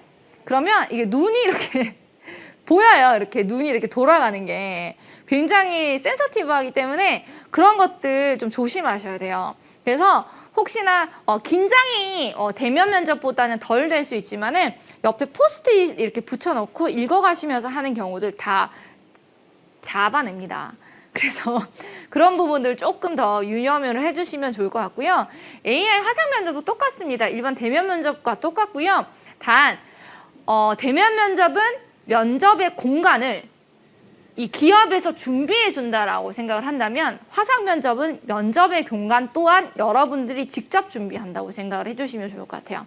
그래서 내가 더 이미지 메이킹이 될 수 있는 환경들을 준비를 해두시고 자연스럽게 면접을 보시는 게 좋습니다. 그래서 모두가 다 똑같은 환경이시기 때문에 그런 좀 자연스러운 준비만 철저한 준비만 해주시면은 모두에게 다 똑같은 환경이겠다 보시면 좋을 것 같아요. 그래서 IT 관련해서 포트폴리오를 준비하는 것 외에는 무엇이 있을까요? 라고 했는데 아까 말씀드린 것처럼 포트폴리오를 준비하는 거 굉장히 중요하지만 특히나 IT에 계시는 분들은 소셜 활용을 굉장히 잘 해주셔야 돼요. 소셜에서 내가 어떤 활동들을 하고 있는가. 왜냐하면 IT에서 하시는 분들이 특히나 소셜에서 인재 발굴을 많이 하거든요. 그래서 인스타라던가 페이북이라던가 블로그에 본인이 IT 관련해가지고 뭐 어떤 프로젝트에 참여를 했다라던가 어떤 공모전에 참여를 했다라던가 혹은 본인이 IT 쪽에 어떤 관심이 있고 그다음에 요즘에는 그런 거 많이 하시죠. 회사, 학교나 이런 곳에서 창업 같은 거, 창업 프로그램 많이 들으실 거예요. 그러면 대부분의 친구들이 요즘 창업 트렌드, 만드시려고 하는 그 창업이 전부 다 어플 개발들을 많이 생각하시거든요. 그래서 이 어플은 어떤 기능이 있고 어떤 걸 한다라는 이런 창업 교육을 또 많이 하시고 그런 활동들을 많이 하시기 때문에 학교에서나 아니면 뭐 나라에서나 기관에서나 운영하는 창업 프로그램 참여해 보셔가지고 어플 개발해보는 이런 교육에도 참여를 하셔가지고 거기에 대한 이력을 남기시고 그걸 또 여러분들의 소셜 SNS에 다 업로드를 해주시고 이런 것 또한 굉장히 큰 도움이 된다. 그래서 저는 창업 교육을 들으시는 것도 취업에 굉장히 많은 도움이 된다라고 늘 말씀을 드려요. 그래서 코드 공유하시고 그래서 그런 창업 어플 개발하시는 노력들을 통해서 그런 본인의 폴리오를 쌓아가시는 거 경험도 중요한 그게 일경험이다. 그런 경험 쌓으시는 것도 굉장히 중요한 역할을 해주신다 보시면 될 것 같아요. 또 우리 궁금하신 점 있으실까요?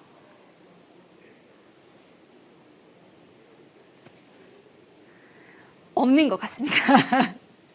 이렇게 해서 우리 1시간 반 정도 진행이 되었습니다. 우리 2022년도의 채용 트렌드에 대해서 같이 살펴보았고요.